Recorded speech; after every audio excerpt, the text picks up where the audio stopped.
Hi, Jason Perlow with ZDNet Tech Brother, and yes, it has finally arrived. The OtterBox Defender for the iPad Air.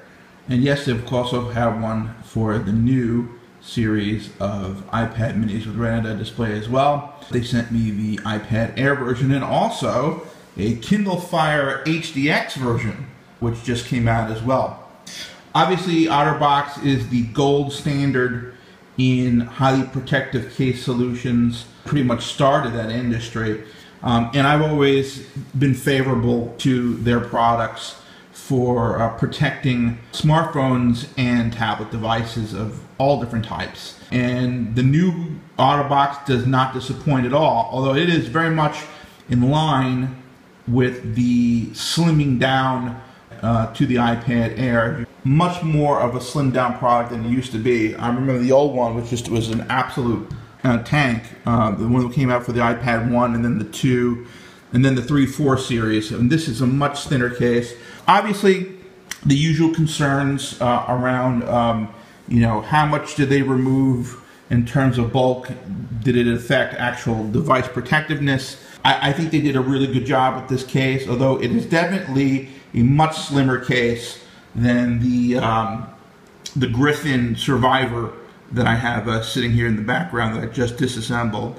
The one thing about the new OtterBox Defender, it is a very, very, very tight fit. It actually took me 2 tries to get it in the case because the clips have to align just so for the wrapping to go around correctly and for the integrated cover, which snaps on the bottom or the top, to line up correctly. So I actually thought I had a defective product until I did it a second time. So it is a very, very tight fit, obviously, so that to minimize shakiness and various other things. But it's I mean really honestly, I don't see how they could have possibly slimmed this case down any more than they have. As you can see with every OtterBox design, you have this traditional polycarbonate clamshell with a silicone rubber wrapping, right? But in this case, the silicone rubber wrapping really just comes up to the leading edge, right, of the bezel area. I mean, it used to be much thicker. There is also, I think, sufficient bezel clearance, however, less bezel clearance, in my opinion, than the Griffin Survivor over there. But the other thing that this case has, of course, is the cover, right? So if you really want total drop protection, you carry this thing around, there ain't nothing's going to smash that screen, really. I mean, you got the built-in screen protector, of course, right? On the top here, you've got a built-in screen protector, permanent, right? So that's going to stop scratches from normal wear and tear. But this thing is, you walk around with this, you do a forward drop, ain't nothing going to break that screen. The other thing that's great about this, and of course they've had this product in development for several years for different iterations of the iPad and other tablets that they have on the market, is of course it's got the built-in easel, right, for watching movies on the plane, and actually I believe you can use it in 2 different orientations. But you're just going to excuse me here while I do another orientation. This one's a flat orientation, more for typing, right? So that's pretty cool also. So what's the big question? Which case reigns supreme, the OtterBox Defender or the Griffin Survivor?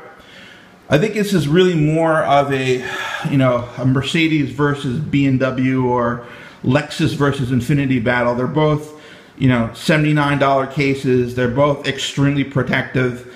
It's really a question of which design aesthetics you like better. I do think that the Griffin is bulkier. That also means it's probably a tad more shock-proof. There's some other things about the Griffin that I like, which is that it's got completely sealed ports, right? So that for the camera and for everything else, you can completely close them up if you want them protected from dust and other things. Whereas the OtterBox, the camera is exposed, the mic port's exposed, but it does have tabs for the various orientation lock ports, the mute lock ports, and of course the charger ports. But I mean, again, Both extremely high quality cases. You would be well served by putting either one of these two cases on the iPad Air. Let's just take a quick look at the one for the Kindle Fire HDX, because I think this is going to be a very popular tablet for the holidays. Let's see if I can get this guy powered on, because I didn't have much of a battery life on it. Okay, so we've got the Kindle Fire HDX version of the OtterBox Defender. Very similar design to the one for the iPad. They had a OtterBox Defender for the previous Kindle Fire 8.9, and this actually is an evolution of that design.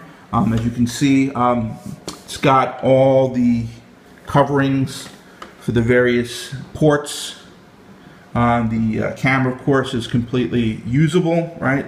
It's got the two different speaker grills here, charger connector, rubber tab, all the other good stuff that you expect to be supported is fully accessible on this case. My wife, when she first saw this tablet, she was raring to go to get her hands on it.